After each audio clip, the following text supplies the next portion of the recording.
Banawa, Shabashamayim, Kodash, Haya Shamka, Yahawa Malakwaka, Daba'a Radazaka, Haya Aisha Ba'aradaza, Kawa Haya Bashamayim, Nasalanawa, Lakam, Kal Yuwam, Wasalakanawa, Kawabwat Nawa, Kasalak Nawa, Kawabwati Nawa, Wala'a.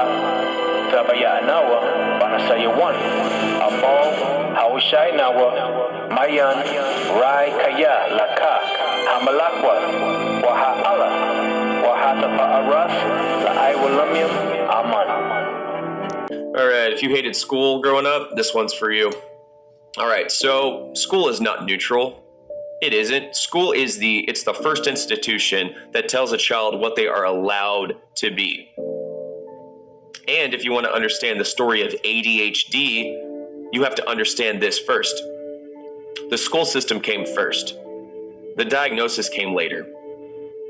They built a structure based on obedience, sitting still, and quiet compliance.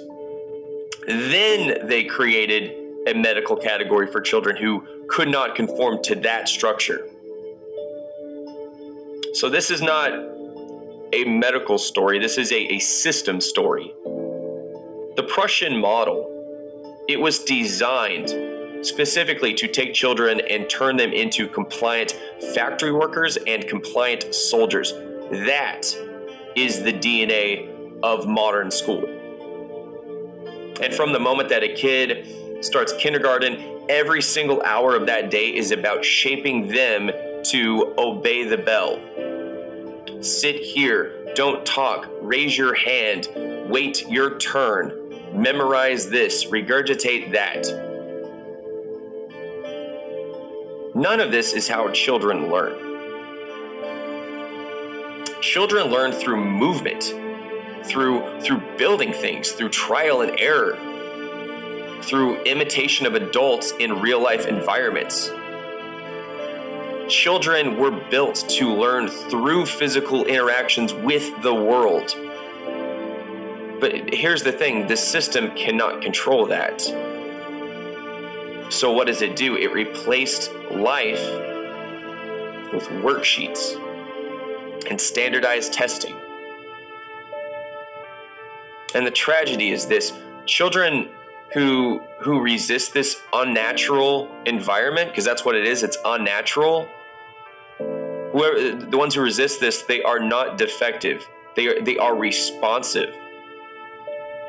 They are reacting exactly how a healthy organism reacts when it is trapped in a cage. But instead of redesigning the cage, the culture drugs the kid. And because most adults today were also raised inside that same cage, they just assume the cage is normal. This is how false baselines get created. You take an unnatural environment, force children into it, and then call the ones who struggle disordered. That is how you invent abnormality. But the truth is, the real baseline is energy, it's curiosity, it's motion, experimentation, noise, trying and failing, and trying again. Physical trial, risk, exploration. Those are not symptoms, those are developmental requirements. And the system doesn't have the capacity to handle those traits, so they pathologize them. And this is the truth that a lot of parents don't want to face. ADHD is not a natural category. ADHD is a symptom of a mismatch between human biology and industrial education. The school system cannot change because it wasn't built for the development of children. It was built for the convenience of the state. So because of that, it is the child that gets labeled. And that labeling follows that child for the rest of their life. Because of this, their own sense of identity becomes warped. It becomes warped by terms that were invented to make them easier to manage. This is exactly why so many men grow up and feel broken. Because from the age of 7, they were told by their teachers and their peers that and by doctors and therapists that their male wiring was a disorder. The world didn't break that kid, the system did. Let's go a layer deeper, shall we? If you want to see how manufactured this actually is, then you have to look at the timeline. The industrial education system was fully operational, like I said, long before the ADHD diagnosis category even existed. Isaiah 29:15. Woe unto them that seek deep to hide their counsel from Yahweh, and their works are in the dark. And they say, Who seeth us, and who knoweth us? Surely your turning of things upside down shall be esteemed as the potter's clay. For shall work say of him that made it, He made me not? Or shall the thing formed say of him that formed it, He had no understanding? First of all glory and honor belongs to Yahweh, Bahashem Yahushai. All praises to the Most High of Yasharallah. And this is Uriah, brought to you in full by Aya's vengeance. Double honors to the apostles, the elders, the great men who have passed down this truth from generation to generation, and we shall proclaim it. We must. Why? Because you shall know your enemy, the workers of iniquity, the counsel of the wicked. And Yasharallah, this holds deep to me, because this system invokes slaves. This system invokes pietary workers. And man, when I was a child, I always found this system to be egregious. It always went left with my spirit. I like how he said the baseline of energy. For me, I'm an energy person. I absorb energy like a sponge. I can tell somebody's vibe before they even open their mouth. I can feel energy. It's just the measure of my spirit. This system was never for me. I can remember times as a child hating the process of school, them medicating me, labeling me with ADHD. I remember all this. Hey, Yasharallah, when I got older, right, I found this transcript of me throughout school, from preschool or elementary school all the way to high school. And I literally will never forget finding this transcript. And it wasn't even grades. It was more so like they were stalking me, man. Like, real talk. Like, they had written down on this transcript almost every interaction that I had in school. You know, like, just normal everyday things. It was the weirdest thing to me. I remember them putting me in this gifted program. I forgot the name of it right now. But it was like trying to pick your brain for different shapes and colors, and like trying to mold something out of a gift that you had. But the ringing of the bell, right? They're invoking slaves or servants. What period you take, second period, third period, sixth period, your time for lunch, this bell ringing, you sitting at a desk, making you conform, wearing uniforms. It's all a product of this system. But watch out for the counsel of the wicked. Proverbs 12:5. The thoughts of the righteous are right, but the counsels of the wicked are deceit. There go that word counsel or counsels again. The counsel of the wicked. Man, this very system is wicked from the beginning to the end. And knowing your enemy is what will get you 4 to 5, maybe 10 steps ahead of the game. Trust me.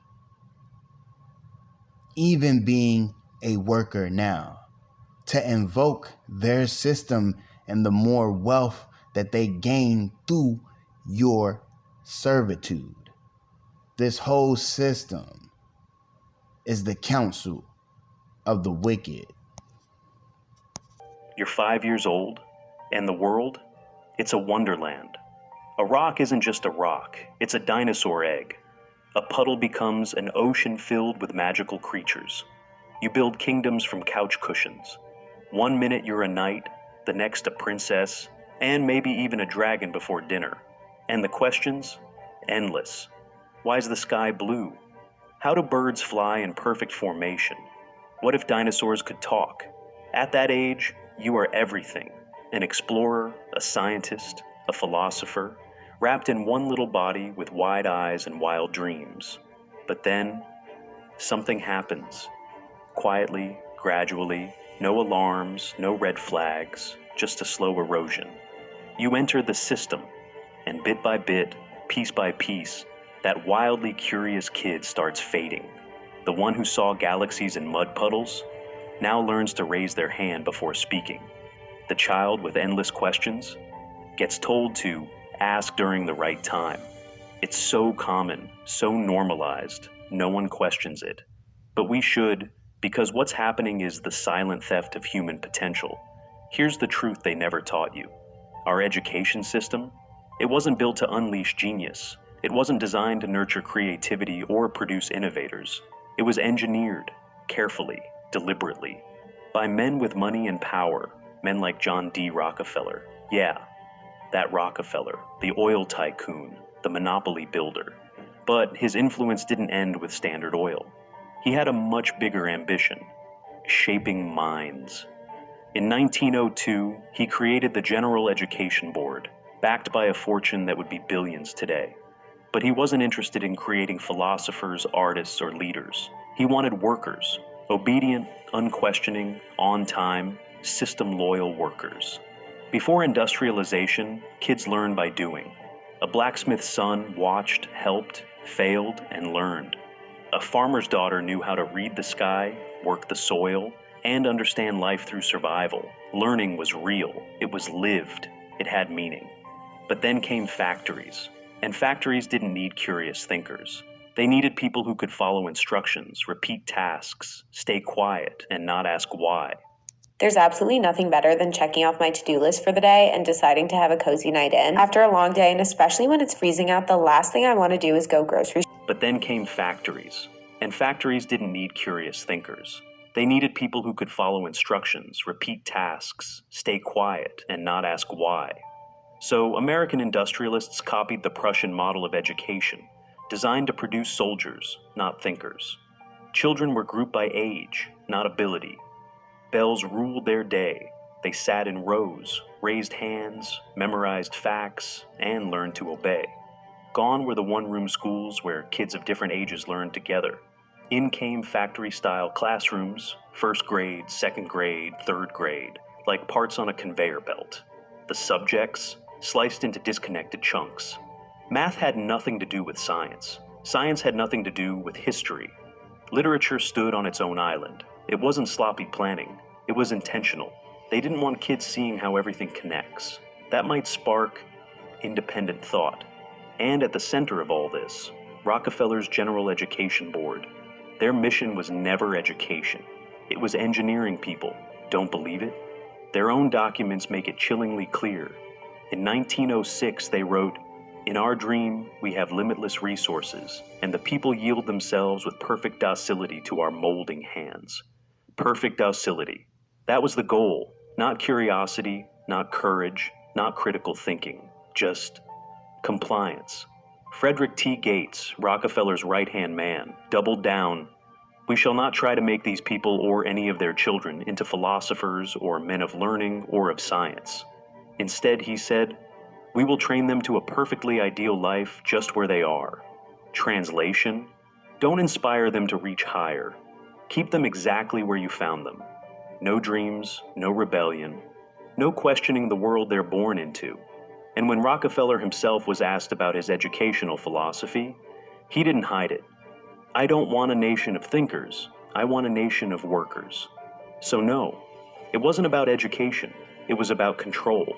And this control didn't just operate on a surface level, it crept into the psychology of children. It rewired how they thought, felt, and saw themselves. It didn't just suppress curiosity, it crushed spirit. Think about a child, 4 years old, drawing wild creatures from the world they imagine. The colors are messy, the lines imperfect, but it doesn't matter. It's pure, it's creation. They ask endless questions. Why do leaves fall? What if clouds could talk? Their mind is a garden of possibility. Then comes school. Day 1. They're told to sit in a hard plastic chair, in a row of identical chairs. They try to stand up and explore the colorful poster on the wall. Sit down. They pull out a crayon to draw during the letter A lesson. Put it away. They ask why they're learning something they already know. Save your questions for question time. By the end of the week, they've already learned the first real lesson of school. Your curiosity is a problem. Over time, they stop asking questions. They learn there's a right way to draw, to write, to think. They start to memorize instead of imagine. By 3rd grade, the drawings disappear. By 5th grade, the questions stop. By high school, when a teacher asks what they want to be when they grow up, they don't know. That spark, gone. And this isn't a one-off story. This is the story of millions. This isn't just sad, it's strategic. And don't take it on faith. Look at the science. Dr. George Land, a scientist for NASA, created a test to measure creativity, divergent thinking, the ability to come up with novel solutions. He gave it to 1,600 5-year-olds. 98% of them tested as creative geniuses. 5 years later, same kids. Only 30% still scored that high. By age 15, just 12%. By adulthood, a devastating 2%. Land's conclusion was simple but shattering. Non-creative behavior is learned. In other words, school doesn't just ignore creativity. It actively destroys it. And it doesn't stop at creativity. School manufactures self-doubt like a factory line. Kids are taught that there's only one right answer, one acceptable way, one interpretation. They're graded on how well they conform to the expected solution. They're told, don't be wrong, don't take risks. Wait for the answer to be given. They stop trusting themselves. They start depending on external approval. And this is exactly what the system wants, because adults who don't trust their judgment are easy to guide, easy to manipulate, easy to sell to. They look to bosses, politicians, celebrities, anyone but themselves for the truth. Now, let's talk about natural learning. Watch a baby or a toddler. They're learning machines, no classrooms, no curriculum. They figure out language, coordination, behavior, all through exploration. It's organic, it's relentless, and it's powerful. But school cuts that cord. It makes learning feel like punishment. Kids are made to study subjects they don't care about, in ways that make no sense to them for tests that measure memorization, not intelligence. Eventually, they stop learning for themselves. They start learning to perform, for grades, for approval. Salakia Yasharala for the ad interruption. Salakia, Psalms 1:1, and it reads, Blessed is the man that walketh not in the counsel of the ungodly, nor standeth in the way of sinners, nor sitteth in the seat of the scornful. So blessed is he that do not partake in the counsel of the wicked, and from the rooter to the tutor, his counsel is rotten. From birth to death, we are invoked in his wicked counsel. but learn not the way of the heathen. And now that we come into the truth that the Father has given us, we try to invoke righteousness. And we're like newborn babes that want that fresh milk. You shall relearn and be reborn and try to wash this wicked system out of you through the washing of the word. Psalm 64:2. Hide me from the secret counsel of the wicked. They say who seeth us and who knoweth us. That secret counsel from the wicked, from the insurrection of the workers of iniquity. Let's jump down to verse 5. They encourage themselves in an evil matter. They commune of lying snares privily. They say, who shall see them? Con. They search out iniquities. They accomplish and diligent search both the inward thought of every one of them, and the heart is deep. The inward thought. Inward thoughts, huh? Psalms 49:10. For he seeth that wise men die, likewise the fool and the brutish person perish, the harsh, heartless person, and leave their wealth to others. Wait, we just read this. 11.